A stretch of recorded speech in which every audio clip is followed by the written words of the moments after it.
ఇప్పుడే country delight యాప్ని download చేసుకోండి. Download the country delight app now. నమస్తే, welcome to Suman TV. Andhra Pradesh రాజధాని గురించి మళ్ళీ చర్చ మొదలైంది. ఆంధ్రప్రదేశ్ ప్రజలు రాజధాని గురించి మళ్ళీ ఆలోచన చేస్తూ ఉన్నారు, మళ్ళీ మదన పడతా ఉన్నారు. ఎందుకంటే రాజధాని అమరావతి చుట్టూ ఇంకా రాజకీయాల సమస్య పోలేదు. ఇంకా రాజకీయం, ఆ రగడ, ఆ రభస అంతా కొనసాగుతూనే ఉంది. వైసీపీ అధికారంలో ఉన్నప్పుడు జగన్మోహన్ రెడ్డి గారు ముఖ్యమంత్రిగా ఉన్ననాళ్ళు కూడా అమరావతి రాజధానిని ఆయన యాక్సెప్ట్ చేయలేదు. రాజధాని ఇది కరెక్ట్ కాదు, ఆంధ్రప్రదేశ్ లక్షల కోట్ల రూపాయలు పెట్టి ఇక్కడ వెచ్చించి ఇంత పెద్ద నిర్మాణాలు, ఇంత పెద్ద స్థాయిలో రాజధాని ఇక్కడ అవసరం లేదు, రాష్ట్రం మొత్తం అభివృద్ధి చెందాలి, 3 రాజధానులు అని ప్రకటన చేశారు. విశాఖలో కార్యనిర్వహణ రాజధాని, కర్నూలులో న్యాయ రాజధాని, అమరావతిలో శాసన రాజధాని అని చెప్పి ప్రకటన చేశారు. మరి ఆ ప్రకటన చేసినట్టుగా ఆయన అడుగులు ఏమైనా పడ్డాయా? 3 రాజధానులు ఏమైనా డెవలప్ చేసినటువంటి పరిస్థితుందా? మరి కార్యనిర్వహణ రాజధాని, అడ్మినిస్ట్రేషన్ రాజధాని విశాఖ నుంచే అన్నారు కదా. మీరు ప్రతిసారి ప్రకటనలు చేస్తూనే ఉన్నారు జగన్మోహన్ రెడ్డి గారు, విశాఖ నుంచి నేను పరిపాలన చేస్తాను అని. ఈ దసరాకి విశాఖ నుంచే పరిపాలన చేస్తా అన్నారు, ఈ దీపావళి నుంచి వెళ్తా అన్నారు, ఈ సంక్రాంతి నుంచి అన్నారు. కానీ ప్రకటనలకే పరిమితమయ్యాయి. మీరు చేసినటువంటి 3 రాజధానుల ప్రకటన కూడా కార్యరూపం దాల్చకుండా, అంటే కోర్టుల్లో కేసులు వేశారు, కోర్టులు కూడా చీవట్లు పెట్టింది. ఏకైక రాజధాని అమరావతి, 6 నెలల్లో అమరావతి నిర్మాణాలు పూర్తి చేయాలి, రైతులకు న్యాయం చేయాలని చెప్పి చాలా స్పష్టంగా హైకోర్టే విస్పష్టమైనటువంటి తీర్పు ఇచ్చింది. అయినప్పటికీ కూడా మీరు రాజధాని మీద రాజకీయం చేస్తూనే ఉన్నారు. కొంచెం ఫ్లాష్ బ్యాక్ ముందుకు వెళితే, ఆయన ప్రతిపక్ష నేతగా ఉన్నప్పుడు 2014 నుంచి 19 కాలంలో అసెంబ్లీలో చాలా స్పష్టంగా రాజధానికి 30,000 ఎకరాలు ఉండాల్సిందే, అమరావతికి మేము కట్టుబడి ఉన్నాం, అమరావతి రాజధానికి మేము సహకరిస్తామని చెప్పి అసెంబ్లీ వేదికగా ఆన్ రికార్డు ప్రకటన చేశారు జగన్మోహన్ రెడ్డి గారు మీరు. కానీ ముఖ్యమంత్రి అయిన తర్వాత ప్లేటు ఫిరాయించారు, 3 రాజధానులు అన్నారు, అమరావతి మీద కక్ష కట్టారు, రైతులను ఇబ్బంది పెట్టారు. అసలు ప్రపంచంలో ఎక్కడ జరగనటువంటి దీక్షలు, ధర్నాలు, పాదయాత్రలు రాజధాని రైతులు చేశారు. ఇది ఒక రికార్డు, చరిత్ర సృష్టించింది అమరావతి రాజధాని రైతుల ఉద్యమం. ప్రపంచంలో చాలా తక్కువ సందర్భాల్లో ఇలాంటి ప్రొటెస్ట్ జరిగింది. కానీ వాళ్ళ అభిప్రాయాల్ని ఏమాత్రం పరిగణలోకి తీసుకోకుండా మీరు వితండవాదంతో ముందుకే పోయారు. కానీ 2024 ఎన్నికల్లో ప్రజలు చాలా స్పష్టమైనటువంటి తీర్పు ఇచ్చారు. మీరు స్టాండ్ ఏదైతే తీసుకున్నారో 3 రాజధానులు కరెక్ట్ కాదు. ఎందుకంటే నిజంగా ప్రజలు మీ నిర్ణయానికి కట్టుబడి ఉంటే మీరు విశాఖ నుంచి పరిపాలన చేస్తా అన్నారు, విశాఖ రాజధాని అన్నారు కదా. మరి ఆ విశాఖ జిల్లాలో కూడా మీకు స్థానాలు సరిగా రాలేదే. కనీసం రాయలసీమలో ఉన్న మీకు స్థానాలు వచ్చినాయి, అసెంబ్లీ స్థానాలు గెలిచారా మీరు? మొత్తం రాష్ట్రం మొత్తం చూసుకుంటే 11 స్థానాలకే పరిమితం అయిపోయారు. అంటే మీ పాలనను యాక్సెప్ట్ చేయలేదు ప్రజలు. మీరు ఏదైతే నిర్ణయాలు తీసుకున్నారో విధానపరంగా ప్రభుత్వంలో, వాటన్నింటికీ కూడా ప్రజలు వ్యతిరేక తీర్పు ఇచ్చారన్నది కదా దాని అర్థం. ఇప్పుడు మళ్ళీ 11 స్థానాలకు పరిమితమైపోయిన తర్వాత కూడా, ప్రతిపక్ష హోదా రాకపోయినప్పటికీ కూడా మీరు మళ్ళీ రాజధాని మీద విషం కక్కుతున్నారన్నటువంటి చర్చ ప్రజల్లో చాలా బలంగా కనిపిస్తోంది. జగన్మోహన్ రెడ్డి గారు మన ప్రెస్ మీట్లో ఏమంటారు? రాజధాని అన్ని వేల కోట్ల రూపాయలు పెట్టి మీరు ఎందుకు కడుతున్నారు? ఆల్రెడీ సచివాలయం కట్టుంది, మళ్ళీ ఎందుకు కడుతున్నారు? ఆల్రెడీ హైకోర్టు ఉంది, మళ్ళీ ఎందుకు కడుతున్నారు?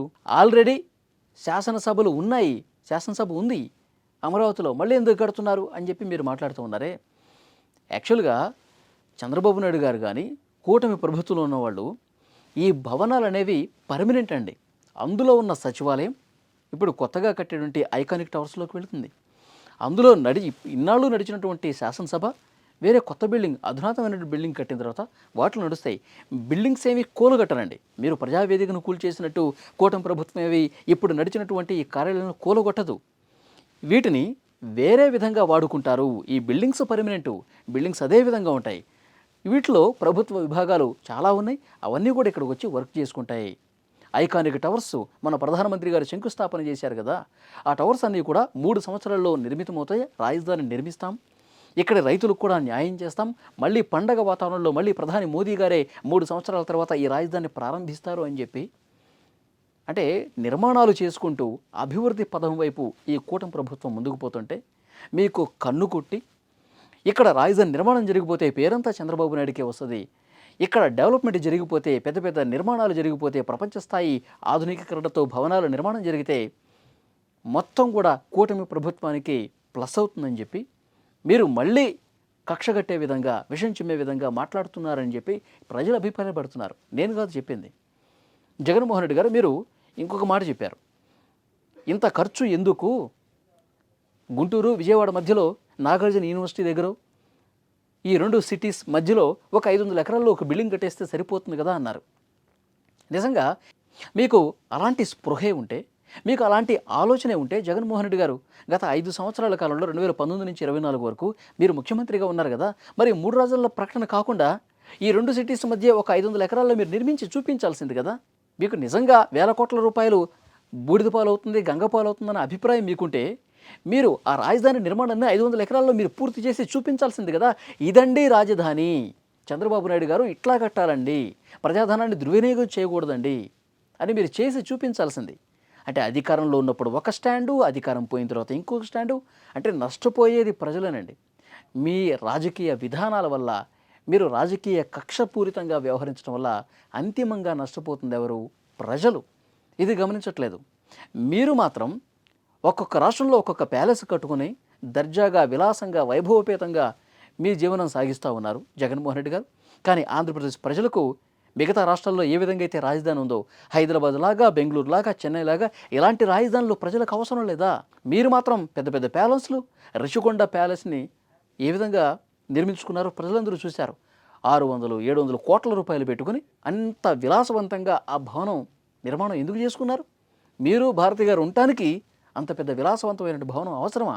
తాడేపల్లి ప్యాలెస్, యలహంక ప్యాలెస్, ఒక్కొక్క చోట ఒక్కొక్క ప్యాలెస్ కట్టుకుని మీరు మాత్రం రాజవైభవం కనిపించాలి, కానీ రాష్ట్ర ప్రజల కోసం ఒక అద్భుతమైనటువంటి రాజధాని ఉండకూడదా? ఇది ప్రశ్నిస్తున్నారు. సో డెఫినెట్గా రాజధాని మీద ఇంకా రాజకీయం చేస్తానే ఉన్నారు, విషం చిమ్ముతున్నారన్న ఒక భయం కనిపిస్తోంది ప్రజల్లో కూడా.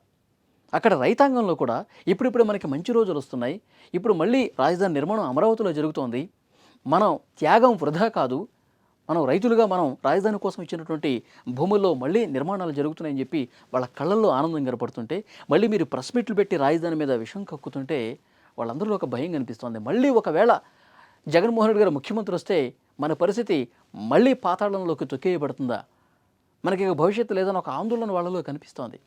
సో డెఫినెట్గా ప్రజల కోణంలో ఆలోచన చేయాల్సినటువంటి అవసరం ఉంది. చూద్దాం రాజధాని మీద జగన్మోహన్ రెడ్డి గారు చేసినటువంటి వ్యాఖ్యల్ని ఫ్రెండ్స్ మీరు ఏ విధంగా చూస్తున్నారు? కామెంట్ రూపంలో తెలియజేయండి. Thank you.